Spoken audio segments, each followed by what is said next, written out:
Hello everybody and welcome to my channel. Today we shall do your Roots and Wings chapter number 1. Tom whitewashes the fence. Now let us start your chapter. The first thing is get set. Match the books with their authors. On the left side there are a few books names given to you and on the right side the name of the authors are given to us. Left side पे बच्चों आपका कुछ पुस्तकों के नाम दिए गए हैं और राइट साइड पे उनके ऑथर्स मतलब जिन्होंने इस बुक्स को लिखा है हमें ये बुक्स के नाम को उनके ऑथर्स से मैच करना है. So the answers have been given to you. You please refer to it. Tale of Two Cities is written by Charles Dickens. Uncle Tom's Cabin is written by Harriet Beecher Stowe.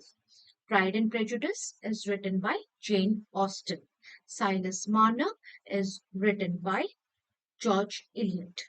20,000 Leagues Under the Sea is written by Jules Verne. Now, students, these books are given to you so that you read them.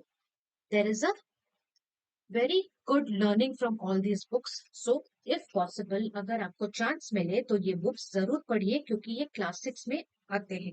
ठीक है, हर बच्चे को आपके class के as के अनुसार ये books अभी तक पढ़ लेने चाहिए होते हैं. तो अगर आपके लाइब्रेरी में है, please read this books. It will increase your vocabulary. Now read and enjoy. Let us go over to the chapter. Now, जैसे मैं पढ़ रही हूँ आप प्लीज फॉलो कीजिए.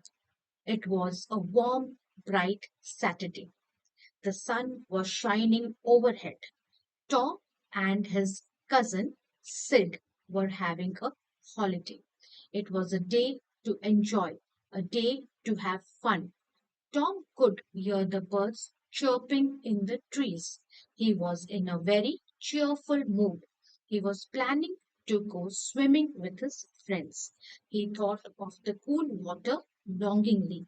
What a great time they would have! Just then he heard Aunt Polly's voice. Tom, where are you?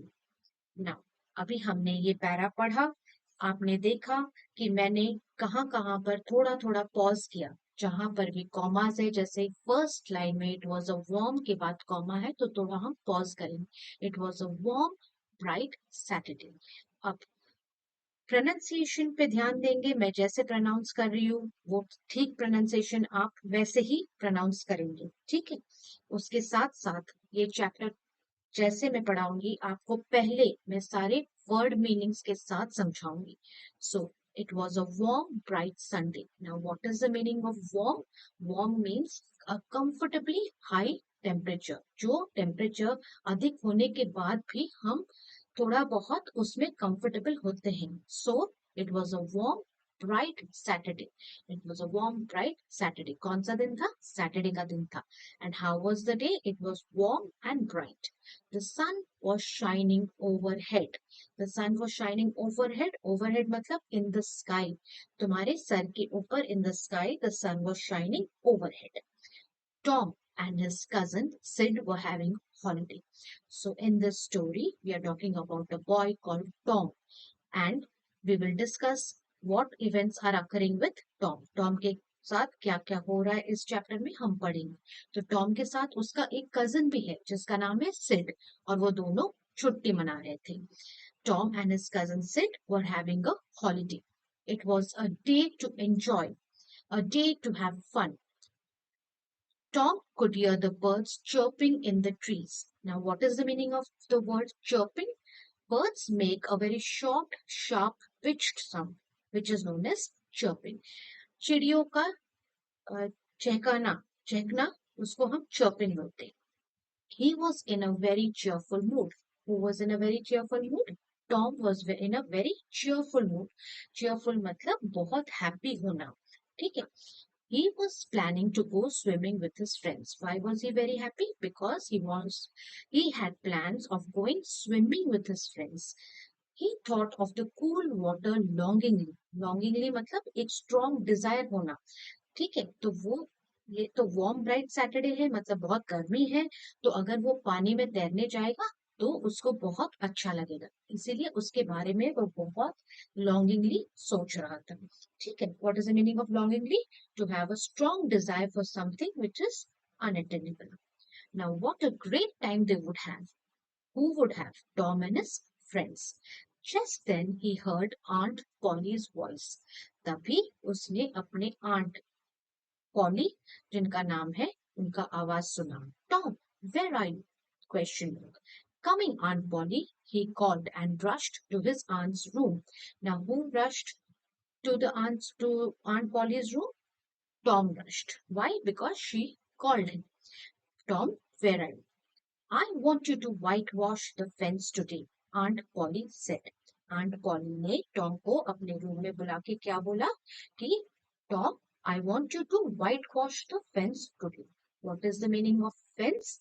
जहां पर भी एक बाउंड्री होता है ना, तो वहां पर एक बैरियर या रेलिंग लगा दे तो उसे हम फेंस बोलते हैं। एक पर्टिकुलर बाउंड्री को मार्क करने के लिए जहां पर हम एक बैरियर या फिर एक रेलिंग लगाएंगे, उसको हम फेंस बोलते हैं। तो उस फेंस को व्हाइट वॉश करने के लिए आंट पॉली ने टॉम से बोला। तो टॉम क्या बोलता है? But we were planning to go swimming. Tom started but he was not allowed to finish his sentence. Tom कुछ बोलने से पहले ही उसकी आंट ने उसको रोक दिया। You cannot go anywhere, you will be finishing the whitewashing of the fence, aunt Polly said and walked out of the room. Aunt Polly ने टॉम की बात को नकारते हुए उसे कहा कि तुम कहीं नहीं जाओगे, तुम फेंस की व्हाइट वॉशिंग करोगे और फिर जाओगे कहाँ जहां जाना है। आंट पॉली ने इतना बोलते हुए अपने रूम से बाहर निकल गई। Alas, Tom's wish could not be fulfilled now. Alas मतलब to express grief or sadness. Tom's wish could not be fulfilled now. Fulfilled मतलब completed या satisfied now. क्या विश था टॉम का? कि बहुत भरी दोपहरी में वो जागता स्विमिंग या तैरने अपने फ्रेंड्स के साथ। लेकिन आंट पॉली ने उसको मना कर दिया। क्यों? क्योंकि आंट पॉली चाहती थी कि वो व्हाइट वॉशिंग करे फेंस का। All his plans were spoiled. He could not escape. Aunt Polly was strict and he had to obey her.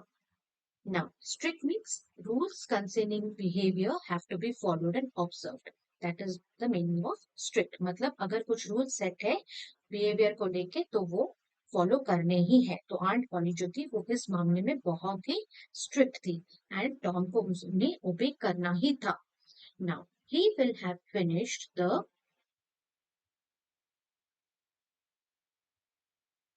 whitewashing by evening, and after that he would not be able to go for swimming. Now, what I have done is I've given you the meanings of the difficult words over here ऊपर दिए गए हैं। आप जिस भी word को समझ में नहीं आ रहा है आप इस वर्ड मीनिंग्स को रेफर करिए और आपको समझ में आ जाएगा। तो टॉम क्या बोलता है कि देखो अभी आंट पॉलिनी ने मुझे फेंस को व्हाइट वॉशिंग करने के लिए काम पकड़ा दिया, मुझे तो लेकिन स्विमिंग जाना था और मेरा ये व्हाइट वॉशिंग का काम तो शाम तक ही कंप्लीट होगा, उसके बाद थोड़े ना मैं स्विमिंग जाऊंगा।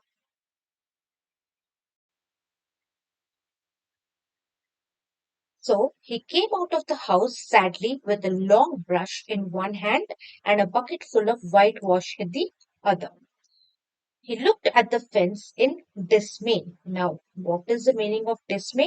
मतलब बहुत ही दुखी वे में उसने फेंस की तरफ देखा कि इतना बड़ा फेंस मैं कब फिनिश करूंगा इसका व्हाइट वॉशिंग। ना व्हाइट वॉशिंग का मतलब क्या है बच्चों? व्हाइट वॉश जो होता है वो एक मिक्सचर होता है आपका लाइम, सॉल्ट एंड वाटर को मिक्स करके हमें व्हाइट वॉश मिलता है। ठीक है, व्हाइट वॉशिंग हम क्यों करते हैं? क्योंकि हम अगर व्हाइट वॉश करेंगे तो हमें जो भी फेंस हम व्हाइट वॉश कर रहे हैं ना वो आपका धूप से बचाएगा या फिर इंसेक्ट डैमेज को रिड्यूस करेगा या फिर जो धूप है उसको कम कर देगा, इसीलिए हम व्हाइट वॉशिंग करते हैं। ठीक है। Now he came out of the house sadly, बड़ा दुखी होके घर से बाहर निकला with a long brush in one hand. Why? Because he had to whitewash the fence and a bucket full of whitewash in the other. He looked at the fence in dismay. बड़े ही दुखी अवस्था में उसने fence की तरफ देखा। How high the fence is, how long it is. वो fence की तरफ देख के सोचा कि कितना लंबा है और कितना हाई है। Now The fence was 9 feet high and 30 yards long. अब ये जो feet and yards है ना, ये measurements of length है. ठीक है. अब एक yard जो है ना बच्चों, it is equal to 36 inches. ठीक, ये सब छोटे छोटे चीजें एक्स्ट्रा इन्फॉर्मेशन के लिए मैं दे रही हूँ, so that it helps you in your studies in the long run. Now, Tom dipped his brush in the whitewash. अब देखिए ये फोटो की तरफ, देखिए ये पिक्चर की तरफ. टॉम जो है ये लड़का एक स्टूल पे खड़ा होके एक बड़ा सा लंबा सा ब्रश पकड़ा हुआ है और एक bucket full of white wash है नीचे, जिससे वो ब्रश डिप करके फेंस को व्हाइट वॉश करेगा. Tom dipped his brush in the whitewash and drew it slowly across the fence. It made a small white mark. He did it again, and there was another small white mark. Tom sat down wearily. Wearily मतलब थक के वो बैठ गया. It looked as though it would take the whole day and perhaps even the night to finish the book. शायद पूरा रात भी लग जाता, तो उसके जो अच्छे प्लान्स थे स्विमिंग जाने की वो सारे बेकार हो जाते. Now, next,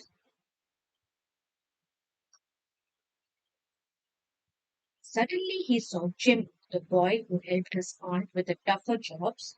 ठीक है, tougher jobs मतलब और भी stronger jobs या फिर और भी मुश्किल jobs को साथ aunt पॉली की मदद कौन करता था? जिम करके एक लड़का. घर के अंदर उसने जिम को देखा. He was carrying a bucket to fetch water from the village. तो जिम कहाँ जा रहा था? वो एक बाल्टी पकड़ के विलेज पंप से, गांव के जो पंप से पानी लेने जा रहा था. फेच मतलब टू ब्रिंग.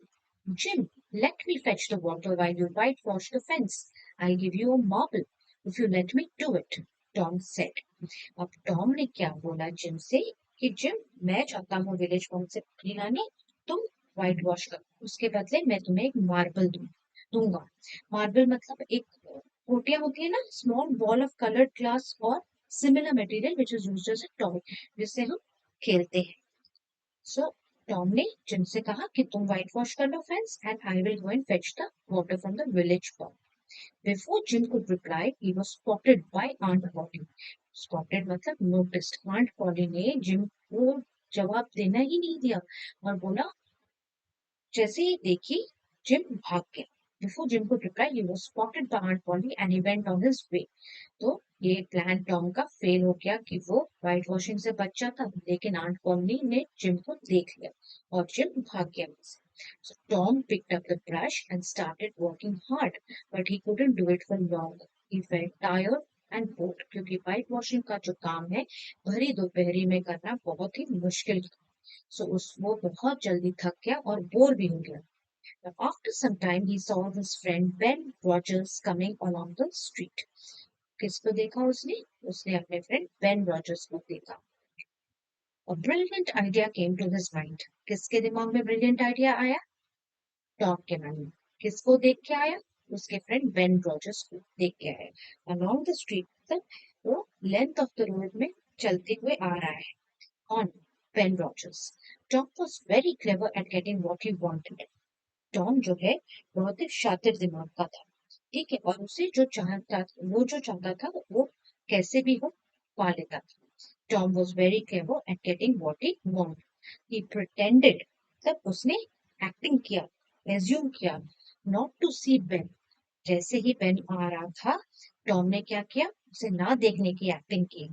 और बेन कैसे आ रहा था? He was coming along the street and eating a juicy red Apple. Ben came up to Tom. Tom के पास आया and was surprised to see him working. और वो चौंक गया कि Ben बैठ के Tom बैठ के काम कर रहा है और बोलता है, I am going for a swim, but you can't come, can you? You're working. There was a look of pity on Ben's face. Pity मतलब disappointment या थोड़ा सा दुखी होना टॉम के लिए. क्यों? क्योंकि बेन ने सोचा कि अरे तुम स्विमिंग नहीं आ रहे हो, तुम तो काम कर रहे हो. तो उसके लिए थोड़ा सा दुख प्रकाश करते हुए बेन ने टॉम से कहा कि तुम तो काम कर रहे हो, you're working. This isn't work, Tom said. Tom बहुत स्मार्ट है. उसने क्या बोला बेन से? This isn't work. Isn't मतलब is not. This is not work. जिसका short form है is not का short form है isn't. This isn't work, Tom said. Whitewashing is fun. You've never whitewashed a fence, have you? No, I haven't. let me whitewash a little Tom. So Ben Rogers जो है Tom के इस चालाक move में फंस जाता है और बोलता है, टॉम ने उसको चुराने के लिए बोला कि नहीं नहीं, ये तो व्हाइट वॉशिंग का काम बहुत अच्छा है, तुमने कभी व्हाइट वॉश नहीं किया है ना। सो बेन रॉजर्स बोलता है, नहीं नहीं, मैंने कभी नहीं किया, let me white wash a little Tom. वो टॉम से रिक्वेस्ट करता है कि टॉम मुझे थोड़ा सा व्हाइट वॉश करने दो। Oh no, I have promised on Polly that I do it myself. कौन बोलता है? टॉम बोल रहा है कि नहीं, मैंने आंट पॉली से वादा किया है कि ये काम मैं खुद करूंगा। She won't trust anyone else to do it. वो किसी और के ऊपर भरोसा नहीं कर सकती। Sid wanted to do it, but she would not allow him. ठीक, तो वो झूठ बोलता है कि सिड जो दूसरा लड़का है वो भी करना चाहता था, लेकिन आंट पॉली ने उसे भी मना कर दिया। कितना क्लेवर है हमारा टॉम कि कैसे लोगों को उकसा रहा है कि वो बोले कि हाँ मैं कर देता हूँ, मुझे भी अच्छा लगता है व्हाइट वॉशिंग करना। आई shan't make a mistake. Shan't मतलब is the short form for shall not. I'll be very careful. Here, you can take my apple. तो बेन रॉजर्स जो एप्पल खा रहा था वो टॉम को पकवाते हुए बोलता है कि मैं कोई मिस्टेक नहीं करूंगा, मैं बहुत ही केयरफुली करूंगा white washing. If you like please let me do it Tom. Tom now had been begging for a chance to whitewash the fence. He started pleading to ask something from someone. His begging. Tom now had Ben Rogers begging for a chance to whitewash the fence. Slowly and unwillingly, Tom handed the brush to Ben. Slowly and unwillingly मतलब reluctantly, थोड़ा सा संकोच करते हुए Tom जो है white washing करने का ब्रश बेन रॉजर्स के हाथ में दे देता है और बैठ के डिलीशियस एप्पल को खाता है and sat down to eat the delicious apple while his friend worked in the hot sun. Soon other boys came along with their offerings. Offerings मतलब सब बच्चे जो पास कर रहे थे उन्होंने सबने देखा कि अरे ये तो बड़ा मजा आ रहा है व्हाइट वॉशिंग करने में, तो कुछ ना कुछ ऑफर करके टॉम को उन्होंने बोला कि ये तुम ले लो, ये तुम रख लो और मुझे व्हाइट वॉशिंग करने का चांस दो। So before the afternoon was over, दोपहर खत्म होने से पहले, the fence had 3 coats of whitewash on it. एक के बदले कितने कोट्स हो गए? 3 कोट्स। ठीक है। अब Tom was the owner of 12 marbles. 12 गोटियां मिली, एक टिन सोल्जर मिला, एक चाबी मिला, a key, the dog's collar, the handle of a knife, 4 segments of an orange. ये सब वो अपने फ्रेंड्स से लिया ताकि वो वाइट वॉश कर सके। He had cleverly got what he wanted by pretending to enjoy the work he was doing. Needless to say, Aunt Polly was delighted. बहुत खुश हुई Aunt Polly to see the fence looking so spotlessly white. एक भी दाग न होते हुए बहुत क्लीन वे में सारे फ्रेंड्स टॉम की उसको व्हाइट वॉश कर चुके थे 3 बार। She couldn't believe Tom had whitewashed the fence all by himself. Aunt Polly को विश्वास ही नहीं हो रहा था कि टॉम ने फेंस को खुद इतने अच्छे तरीके से व्हाइट वॉश किया। So उन्होंने उसको एक बड़ा एप्पल दिया to eat. She gave him big apple to eat. Now this is adapted from the Adventures of Tom Sawyer by Mark Twain. तो ये जो बुक का नाम है ये है एडवेंचर्स ऑफ टॉम सॉयर से लिया गया ये पैसेज है एंड इसके ऑथर है mark Twain. So this is the story students, ये एक्सप्लेनेशन है आपके चैप्टर का। अब नेक्स्ट वीडियो में हम इसका exercise part करेंगे। Okay, so I have given you the word meanings of all the words which you think you might find a little bit difficult. Please go through it and then you can understand the story even better. So like my channel students, please like, share and subscribe कीजिए। Notification button को on रखिए ताकि next video डालूं तो आपको notification मिल जाए। Like, share and subscribe. Thank you.